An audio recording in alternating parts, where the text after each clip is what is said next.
आप सभी भाई बहनों का आध्यात्मिक ज्ञानात्मक चैनल की ब्रह्म मुहूर्त ज्ञान उपदेश कक्षा में एक बार फिर स्वागत है।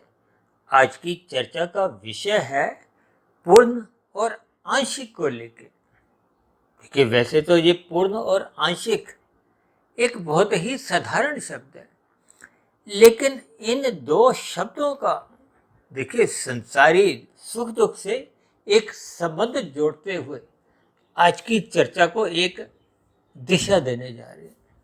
देखिए, ये सभी स्थितियां आपके हमारे जीवन में हर रोज बने होते हैं, लेकिन मनुष्य मरते दम तक इन साधारण स्थितियों पर कुछ गौर नहीं करता।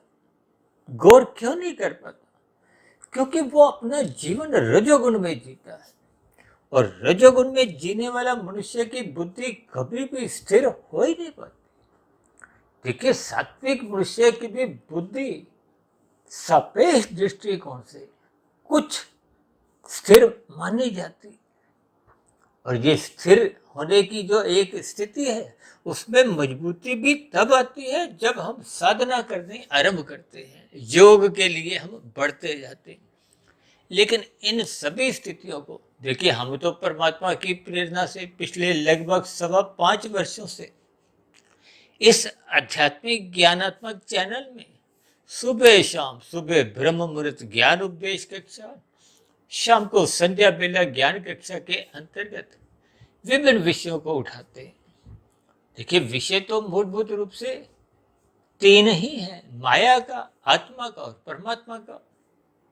शास्त्रों में भी इन तीन ही तत्वों के ज्ञान की चर्चा है, और इन तीन तत्वों पे ही हमने भी पिछले 5.25 वर्षों से जितनी भी चर्चाएं की हैं, यानी आज तक जो 2460-65 वीडियो जो हमने ज्ञान कक्षाओं के रूप में प्रसारित की है, उनमें भी कोई नया ज्ञान नहीं है। ज्ञान घूम फिर के देखिए तीन ही तत्वों का है, और हमारी चर्चाओं में विशेष रूप से महत्व प्रकृति के तीन गुणों की स्थितियों को दिया जाता है। तीन गुणों से ही संबंध आपके हमारे तीन शरीर हैं: स्थूल शरीर, सूक्ष्म शरीर, कारण शरीर। मनुष्य इन सभी स्थितियों को यथार्थ रूप से समझ नहीं पाता। देखिए, आत्मा परमात्मा भले ही मनुष्य समझ नहीं पाता, लेकिन इन सभी स्थितियों को हल्के हल्के स्तर पे कुछ ना कुछ ज्ञान रखता है। लेकिन तीन गुणों के ज्ञान को, तमोगुण, रजोगुण और सतोगुण की स्थिति, देखिए जो तो ये तीन गुण जड़ हैं। जैसे आपके हमारे घरों में देखिए कितने ही यंत्र हैं, सबके सब जड़ हैं। जड़ यंत्र अपने स्वभाव के अनुसार कार्य करते हैं। देखिए, फ्रिज पानी को ठंडा करता है, गीजर कभी पानी को ठंडा नहीं करता, वो तो गर्म करता है क्योंकि उसका स्वभाव है। और ये यंत्र जितने भी हैं ये जड़ होते हैं, ये अपने आप कार्य नहीं करते। कोई ना कोई चेतन सत्ता इनमें एक गति लाती है, एक क्रिया लाती है। देखिए, ये सभी स्थितियां बहुत ही सामान्य स्तर पे हैं। मैं कोई नई बात नहीं बता रहा। आपके हमारे जीवन की जितने भी जो स्थितियां हैं, बस उन स्थितियों को ही आपको मैं ज्ञान पूर्वक समझना है। और ये ज्ञान तभी आता है जब हम सत्संग करते हैं, क्योंकि शास्त्र तो बार बार कहते रहते हैं ये तमोगुण रजोगुण ये बंधनदायक है। जब हम इन तीन गुणों में ही छलांगे लगाते हैं तो फिर तो हम बंधते रहते हैं। किन में? 84 लाख प्रकार की जोनियों।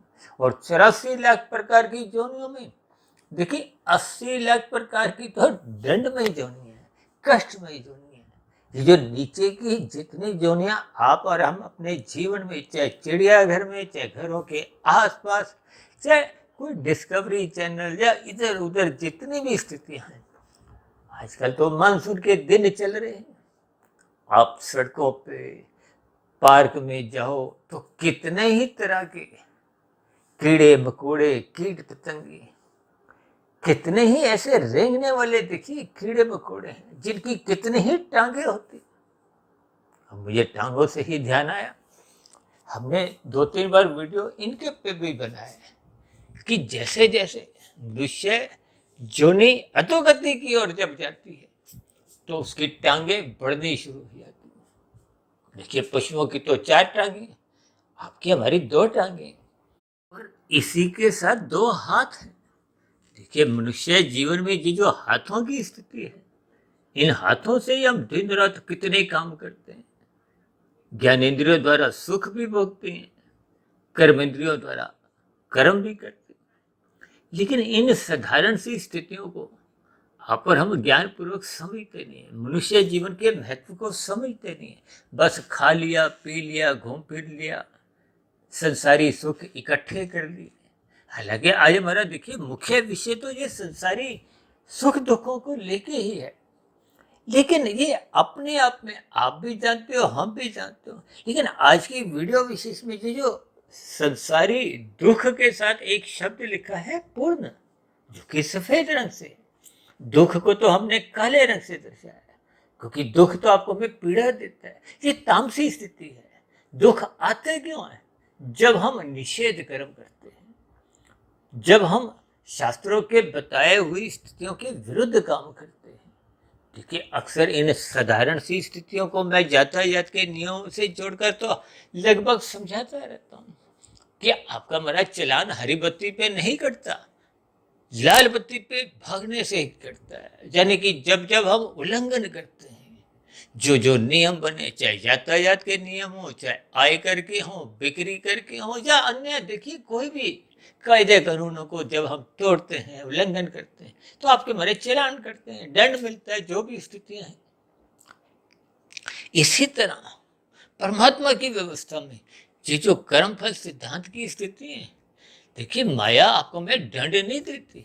तो माया को कहा गया ये बहुत ही बलशाली है, लेकिन है तो ये जड़। ये परमात्मा की शक्ति पाकर बलवान बनती है। और ये जो माया को प्रकृति कहो, 3 गुण कहो, प्रकृति को परमात्मा की एक अदालत कहो। देखिए आजकल तो अदालतों की विभिन्न स्थितियां आप प्रतिदिन ही सुबह शाम कुछ ना कुछ सुनते, पढ़ते, लिखते रहते हो। इन सभी स्थितियों को आप और हम ज्ञान पूर्वक समझते नहीं। ये सुख दुख की स्थितियां आपके हमारे बोए हुए किए गए कर्मों का ही परिणाम है। देखिए मनुष्य जीवन में आपको हमें नए कर्म करने की, जिसको शास्त्रों में क्रियामान कर्म कहा गया, ये कर्म करने की आपको हमें एक स्वतंत्रता है। आप स्वतंत्रता का सदुपयोग करोगे तो अच्छी बात, दुरुपयोग करोगे तो निश्चित रूप से बुरी बात, और बुरी बात का बुरा परिणाम आना निश्चित है। ये एक कर्म फल सिद्धांत है। सिद्धांत का कभी भी देखिए खंडन नहीं होता, इसका कोई अपवाद नहीं है। आप किंतु परंतु नहीं कर सकते। कोई मनुष्य अगर चाहे भी तो अपने पाप कर्मों को किसी भी प्रकार से समाप्त नहीं कर सकता, वो भोगने पे ही समाप्त होते हैं।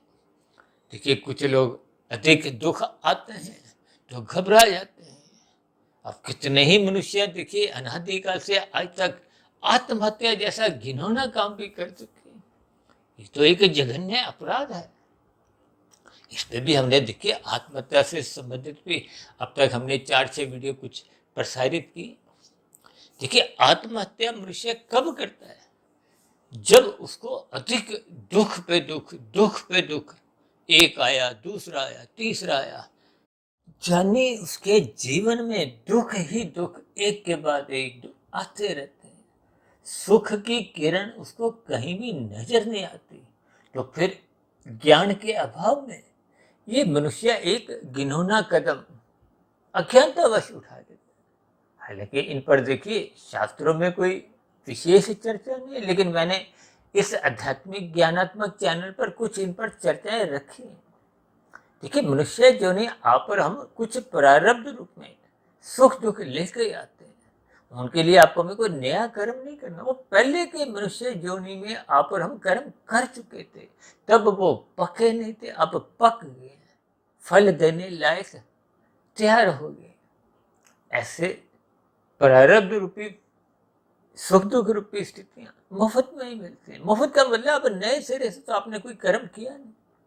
अब कैसे दें? जैसे 100 रुपए की मेहनत की, फल आया 500 रुपए, तो 400 रुपए का जो अतिरिक्त फल है वो पहले के किए गए पुण्य कर्मों का परिणाम।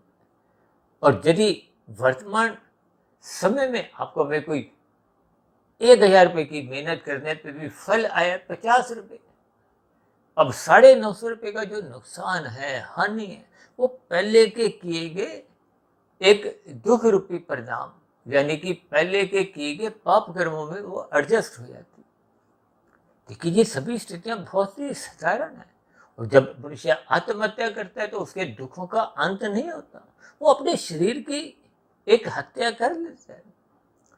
ऐसी स्थिति में देखिए जो दुख उसने अभी भोगे ही नहीं थे, जिनसे बचने के लिए वो आत्महत्या करता है, वो दुख तो उसके ट्रांसफर हो जाएंगे, क्योंकि उनको भोगे नहीं, बिना भोगे तो दुख समाप्त होते ही नहीं।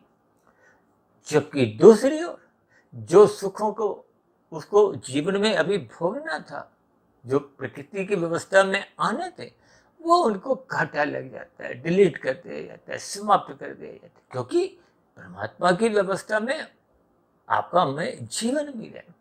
उस जीवन को आपको हमें समाप्त करने का कोई हक ही नहीं। इसलिए तो आत्महत्या की स्थिति की घोर निंदा की जाती है। देखिए ये तो बात बीच में आ गई। ये जो आपके मेरे जीवन में सुख दुख की जो एक स्थितियां हैं, देखिए सुख और दुख ये प्रकृति की एक द्वैत स्थिति का परिणाम है। निरंतर बने हुए सुख भी आपको में सुख दे नहीं पाते। ये बहुत ही एक साधारण सा एक सूत्र है जिसको आप और हम समझ नहीं पाते। देखिए कोई मनुष्य पहली बार 5 स्टार होटल में जाता है तो कितना नाचता हुआ खुश होता है।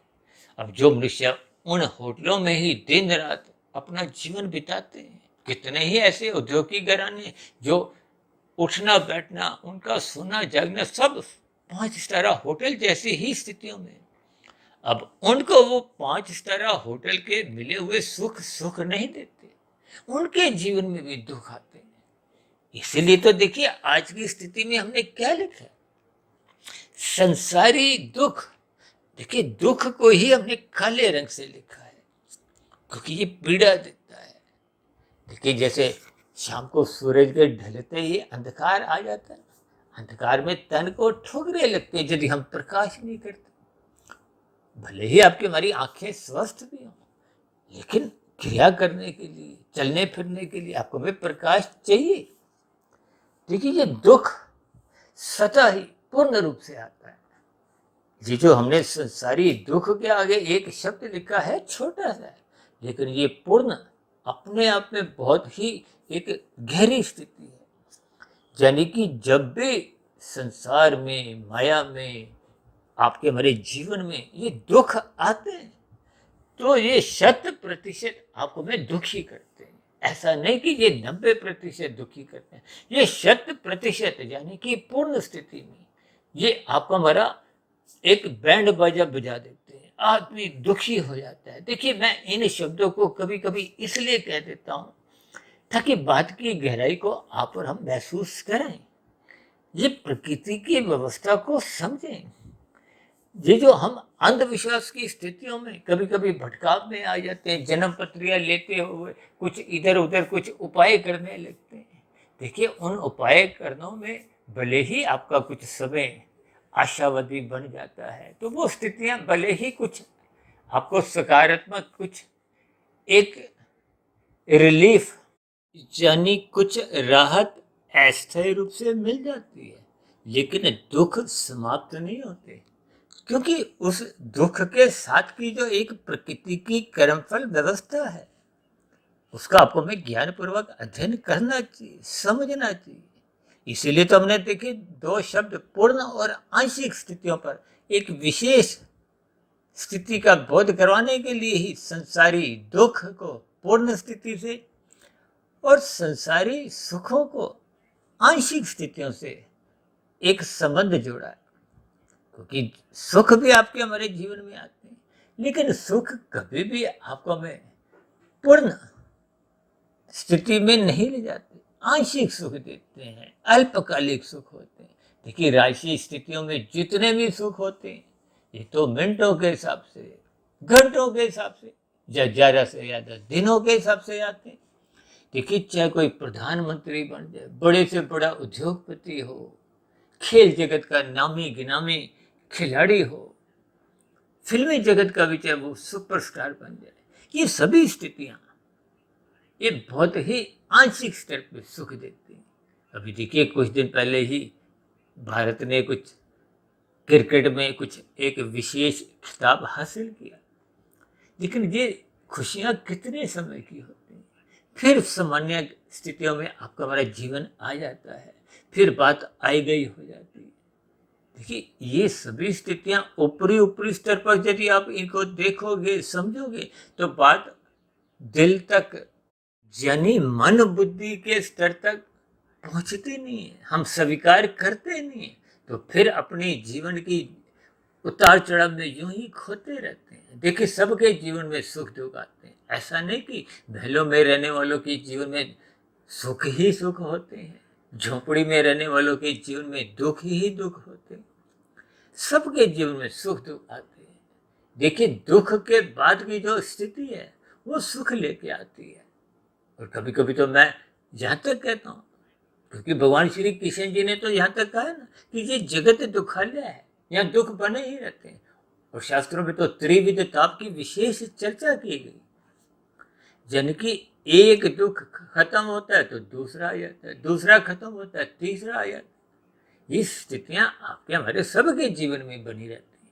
कोई इनको महसूस करता है, कोई इनके कारण को ढूंढता है। जो कारण को ढूंढता है और कारण जब समझ जाता है तो वो परमात्मा के मार्ग पर चल निकलता है। क्योंकि संसार में जितने भी सुख मिल भी जाए ये आंशिक सुख होते हैं, और आप और हम आंशिक सुखों को प्राप्त करके प्रसन्न नहीं होते। कहीं भी कुछ एक खिन्नता उदासी बनी रहती है। क्यों? क्योंकि हम संसार में पूर्ण सुख चाहते हैं, और संसार में वो पूर्ण सुख है ही नहीं, क्योंकि माया अपूर्ण है। माया पूर्ण का अभिप्राय क्या है कि ये अपने आप में कोई पूर्ण स्थिति नहीं है, क्योंकि पूर्ण स्थिति तो केवल और केवल परमात्मा है। आप और हम देखिए ज्ञान स्वरूप सत्ता है, और ज्ञान स्वरूप सत्ता होने के नाते जैसे जैसे हम अपनी मूल ज्ञान स्वरूप स्थिति में लौट आते हैं तो आपको हमें ये सही गलत की पहचान पता चल जाती है कि परमात्मा आनंद स्वरूप सत्ता है, माया ये त्रिगुणात्मक स्थिति है। जिस गुण का हम जैसा जैसा संग करते हैं फिर वैसा वैसा रंग प्रभाव और परिणाम आपके हमारे जीवन में आने लगते हैं। अब जो मनुष्य तमोगुण का ही संग करते हैं, देखिए तमोगुण का अभिप्राय क्या, शाम को सूर्य के ढलते ही जो एक तामसिक स्थितियां होती हैं। आजकल तो लोग देखिए रात को 12 बजे 1 बजे 2 बजे 3 बजे तक जागते हैं। देखिए जिस गुण का संग करते करते आप अगले गुण में भी चाहे पहुंच जाओ, लेकिन आपका जो वो गुण है वो तमोगुण ही बना रहता है। देखिए ये शब्द बहुत ही सूक्ष्म स्तर पर है। अब कोई तमोगुण में जी रहा है, नाच रहा है, गा रहा है, जो भी काम कर रहा है, अब वो नाचते नाचते भले ही प्रकृति का सतोगुण ब्रह्म मुहूर्त भी आ जाए, लेकिन उसके जीवन में वो जो एक निरंतरता बनी हुई थी वो तो तमोगुण की थी। तो उसके जीवन में बाहरी गुण भले ही ब्रह्म मुहूर्त का चल रहा हो, उसके जीवन में वो तमोगुण की ही स्थिति बढ़ती जाती है। इसी तरह जो ब्रह्म मुहूर्त में जीते हैं अपना स्वभाव बना लेते हैं। एक बार हमने वीडियो बनाई थी ना, ब्रह्म मुहूर्त का समय 2 घंटे 40 मिनट, फिर 8 घंटे, फिर 24 घंटे। देखिए जो मायातीत की स्थिति को प्राप्त होते हैं उनके जीवन में तो 24 घंटे ब्रह्म मुहूर्त की ही स्थिति होती है, और जो साधना के मार्ग पे चल निकलते हैं उनके जीवन में 2 घंटे 40 मिनट से बढ़ती हुई स्थिति 4 घंटे 6 घंटे 8 घंटे 10 घंटे, यानी कि वो बढ़ती जाती है क्योंकि वो साधना के मार्ग पर आगे चल रहे। और जो मनुष्य सतोगुण का संग नहीं करते, सत्संग नहीं करते, तो फिर ऐसे मनुष्यों का तो अभी वो जो एक ब्रह्म मुहूर्त की स्थिति है वो तो अभी आरंभ ही नहीं होती। देखिए जैसे तारे का प्रकाश है, चांद का प्रकाश है, सूर्य का प्रकाश है, या यूं को कि देखिए तारे के प्रकाश की कितनी रोशनी है। जी मात्र आपने एक भावार्थ समझना कि बात आपको में समझ में आ जाए, यानी कि इन प्रकृति के 3 गुणों की स्थितियों को आपको में ज्ञानपूर्वक समझना। यदि तारे के समान प्रकाश है तो आपके हमारे जीवन में अज्ञानता ही अज्ञानता बनी रहती है। अब तारे के प्रकाश में छोड़िए, आप चांद के प्रकाश में, पूर्णिमा का भी चांद हो, उस प्रकाश में भी आप कोई पुस्तक लेके, ग्रंथ लेके पढ़ लिख नहीं सकते। पढ़ लिख कब सकते हैं? जब हम अपने कमरे में एक अच्छी रोशनी करें, या फिर सूर्य के प्रकाश में बाहर आके पढ़ें। अक्सर हम कहते हैं ना बच्चों को, जल्दी उठो। और दूसरी बात देखिए, जल्दी उठने के साथ साथ इसलिए भी कहा जाता है क्योंकि वो सतोगुण की स्थितियां होती हैं, ज्ञान में स्थितियां होती हैं। तो फिर भौतिक ज्ञान की स्थिति में भी हम जितना समय उस समय विशेष में जगते हैं या पढ़ाई करते हैं, तो उसका आपको में अधिक लाभ मिलता है। देखिए, आरंभिक स्थितियों में ये जो स्कूलों का प्रचलन था, ये तो सुबह 7 बजे ही पहली कक्षा लग जाती थी। ये तो धीरे धीरे जब स्कूलों में कुछ कमियां संख्या में आने लगी, विद्यार्थी बढ़ने लगे, तो दोपहर के भी स्कूल आरंभ हो गए। स्कूल एक ही है, सुबह भी कुछ छात्र पढ़ते हैं, फिर दोपहर को भी कुछ अन्य क्लासें लगती हैं। देखिए, इन सभी स्थितियों को आप जितना जितना ज्ञानपूर्वक समझोगे, यानी कि संसारी जितने भी सुख हैं ये अल्पकालिक है। संसारी रसगुल्ला आप पहला खाते हो, अच्छा लगता है, दूसरा तीसरा उतना अच्छा लग ही नहीं सकता। ये आपका हमारा एक अनुभव है। शास्त्रों में तो बार बार कहा गया है। देखिए, आरंभिक स्तर पे ये जो शास्त्रों का जो शाब्दिक ज्ञान है, ये शाब्दिक ज्ञान आपको में 1% का एक राहत देता है। जैसे हम कहते हैं ना, सत्संग करो। अब सत्संग की बातों का मतलब क्या है? देखिए, आप मेरी वीडियो भी सुन रहे हो, तो ये सुनने का विषय है। और वीडियो से पहले हमने जो एक विवरण में 15, 20, 25, 50 लाइनें हम लिख देते हैं, उसको आप पढ़ते हो। पढ़ने से या सुनने से आपको में कुछ राहत मिलती है, सुख मिलता है। ये शाब्दिक स्थितियां हैं। फिर शाब्दिक स्थितियों पर जब आप एक चिंतन करते हो, देखिए, शास्त्रों में 3 प्रमाण बताए गए: शब्द प्रमाण, फिर अनुमान प्रमाण, और फिर प्रत्यक्ष या अनुभव प्रमाण। ये स्थितियां आपको हमें महसूस करनी चाहिए। देखिए, सुना हुआ पढ़ा हुआ ये एक शाब्दिक ज्ञान है, ये बहुत ही आरंभिक स्थिति। और आजकल तो राशि मनुष्य, देखिए, ये सत्संग भी बेमन से ही करते हैं। सत्संग करते हुए दिखाई देते हैं, हजारों लाखों लोग जो जुड़े होते हैं। ये सत्संग की बातों को फिर तो देखिए, सत्संग में ये इन यथार्थ ज्ञान की स्थितियों पे तो कोई चर्चा नहीं होती, और चर्चा कर पाना संभव भी नहीं।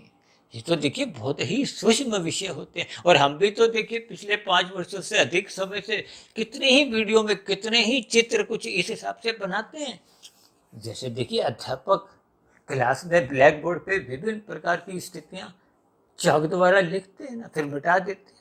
तो हम तो देखिए जो जो स्थितियां लिखते हैं उसके अनुसार कुछ चर्चा को आगे बढ़ाते हैं कि बात आपको में समझ में आ जाए। प्रतिदिन सुबह शाम, देखिए, सुबह हम ब्रह्म मुहूर्त ज्ञान उपदेश कक्षा में कुछ गंभीर विषय लेते हैं ताकि उनकी तह तक हम पहुंचे।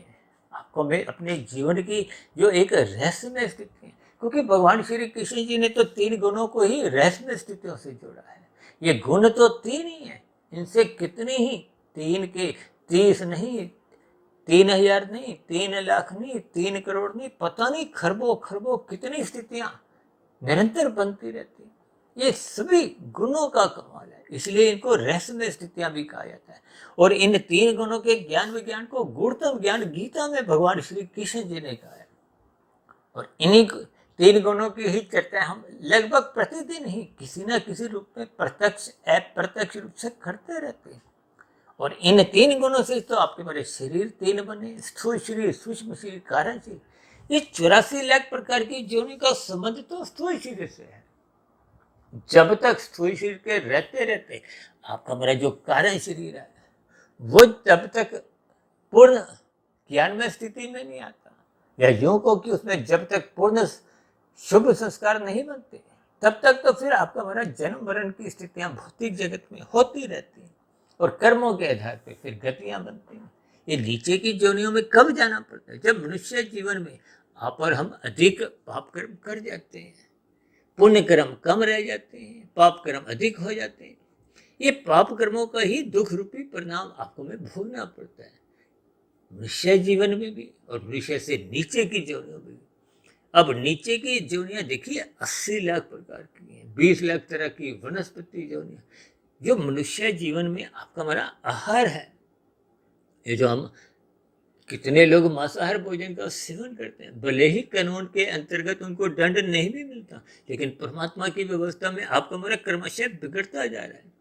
वो बिगड़ा हुआ क्रमशः फिर आपको हमें पुनः मनुष्य योनि की प्राप्ति ना दिलवाता हुआ ये नीचे की योनियों में जन्म लेने को भत्ते कर देता है। और नीचे की योनियां तो परतंत्र योनि है। आपको हमें स्वतंत्रता मनुष्य जीवन में मिली है, नीचे की योनियों को कोई स्वतंत्रता नहीं है। अब नीचे की योनियों में जहां जहां मनुष्य पहुंच जाता है, देखिए जैसे सांप सीढ़ी का खेल होता है, जैसे ही आप जहां पहुंच जाते हो फिर वहीं से आगे बढ़ना होता है। अब कोई वनस्पति योनि में पहुंच गया तो उसको धीरे धीरे धीरे धीरे लाखों करोड़ों अरबों खरबों पता नहीं कितने जन्म लेने पड़े। देखिए जब तक पाप कर्म घट घट के पुण्य कर्मों की बराबरी नहीं कर लेते। अब किसी के देखिए मनुष्य जो में मरते समय 90% पाप कर्म थे, मात्र 10% पुण्य कर्म थे। पुण्य कर्मों का अभिप्राय राशि और सात्विक स्थितियों से है। यूं तो देखिए राशि स्थितियां लगभग 0 के समान होती है, खाया पिया बराबर, लेकिन ये पाप श्रेणियों में नहीं आती। ये जो सात्विक कर्म है, विशेष प्रकार के पुण्य कर्म है, जिनको शास्त्र कहते हैं एक कर्म कांड रूप में करो। अभी कुछ रोज पहले ही हमने देखी मनुष्य के जीवन के कुछ कर्म कांड, ज्ञान कांड और उपासना कांड से संबंधित एक वीडियो प्रसारित की, क्योंकि वेदों में तो देखिए कर्म कांडों के ऊपर ही कितने अधिक मंत्र हैं। 80% के लगभग तो कर्म कांडों के ऊपर ही स्थितियां हैं। ये एक धार्मिक क्रियाएं होती हैं जो आपके हमारे स्थूल शरीर को एक व्यवस्थित दिशा देते हुए अंतःकरण की स्थितियां मजबूत करती हैं। सूक्ष्म शरीर फिर कारण शरीर, क्योंकि असली जो स्थिति सुधारने की है वो तो सूक्ष्म शरीर। तभी तो कहा गया कि मन ही बंधन का कारण है, मन ही मोक्ष का कारण है। अब स्थूल शरीर संसार में क्यों खोता है, क्यों विषय भोगों में खोया रहता है? भले ही ये अल्पकालिक सुख है, इन अल्पकालिक सुखों की ही प्राप्ति के लिए मनुष्य कब कितने पाप कर्म भी करता है, निषेध कर्म करता है।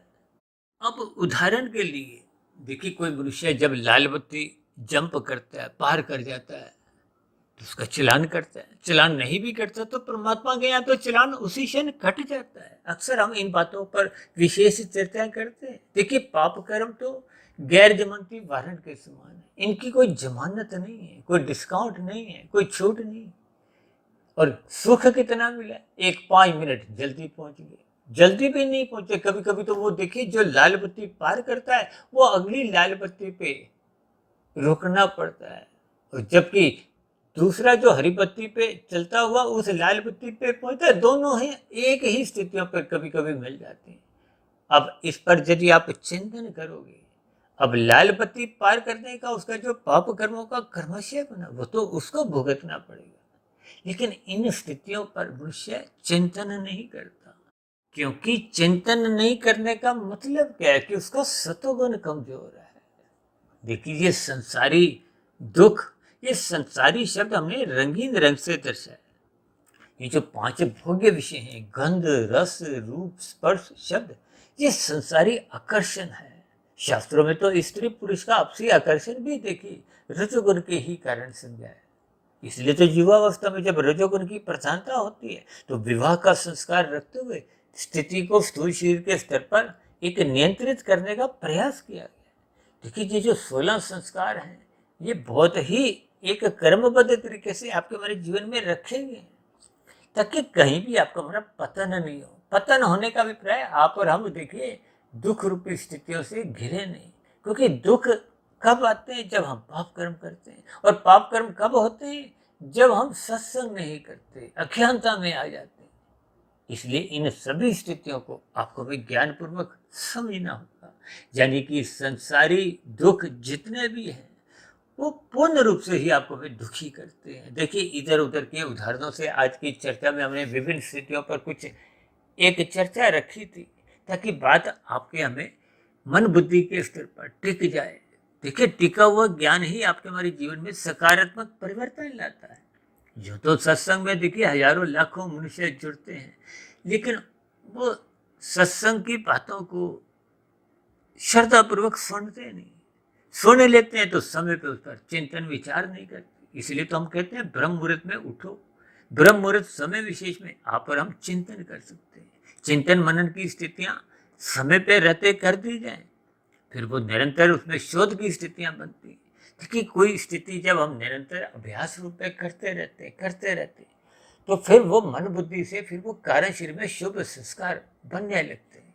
शुभ संस्कार बनने से ही तो पहले के बुरे संस्कार जो आपको हमें बार बार मन बुद्धि के स्तर पर संसारी आकर्षणों में धक्का देते रहते हैं।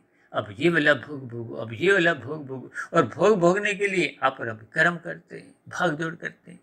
लेकिन जब संसारी आकर्षण अधिक आपके मन बुद्धि को प्रभावित करते हैं तो मनुष्य भाग दौड़ एक हाय तौबा करता रहता है। 2 के 4, 4 के 40, फिर 40 के 4,000, 4 लाख करोड़, वो रुकता नहीं। और इसी ना रुकने के कारण वो सग्र वृत्ति में अपने आप को लिप्त करता हुआ अनीतिगत कार्य, कानून का भी उल्लंघन करता है, शास्त्र विरुद्ध भी कार्य कब कितने कर जाता है मनुष्य को इसका बोध नहीं होता। क्योंकि ज्ञान में स्थितियों का अभाव है, सत्संग की न्यूनता है।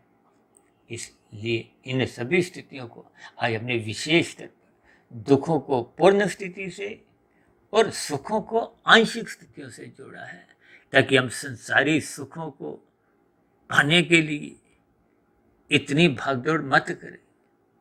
ये मिल जाने पे भी ये आपको मैं आंशिक सुख देते हैं। आंशिक का मतलब आप यूं ले सकते हो कि देखिए, जैसे पूर्ण का मतलब वो आपको में 100%, 100% दुखी करते हैं, जबकि सुख मिलने पे ये आपको में आंशिक 15, 20, 25%। देखिए, उदाहरण को आपने बात समझने तक सीमित रखना है, अन्यथा कभी कभी हम शब्दों को पकड़ लेते हैं, फिर हम शब्दों में उलझ जाते हैं। उलझने से कुछ भ्रम में स्थितियां बनती हैं, वो भटकाव की स्थितियां होती हैं जो आपकी हमारी आध्यात्मिक उन्नति को एक दिशा गति दे नहीं पाती। इसलिए हम कोशिश करते हैं कि प्रतिदिन सुबह शाम जो भी वीडियो प्रसारित हो उसको बहुत ही शब्दों द्वारा, रंगों द्वारा, कुछ एक विशेष स्थितियों द्वारा, देखिए जब हम चित्र में कुछ चिन्ह दिखाते हैं उसका मतलब यही होता है कि बात की गहराई तक हम पहुँचें, ताकि आपके हमारे जीवन में परमात्मा को पाने की जिज्ञासा उत्पन्न हो। क्योंकि परमात्मा एक पूर्ण सत्ता है, आनंद स्वरूप सत्ता है, और आप और हम सभी जब हम मूल ज्ञान स्वरूप स्थिति में भी लौट आते हैं, मायातीत की स्थिति को भी प्राप्त हो जाते हैं, तो भी हम आत्म स्वरूप स्थिति में स्थित होते हैं। और आत्मा और परमात्मा का एक सजातीय संबंध है। आत्मा सदा ही परमात्मा के सम्मुख होते हुए अपने ज्ञान को भी सुरक्षित बनाए रखती है, और जितने अंश में ज्ञान में स्थिति में होती है उसको परमात्मा के आनंद की झलकें निरंतर मिलती है।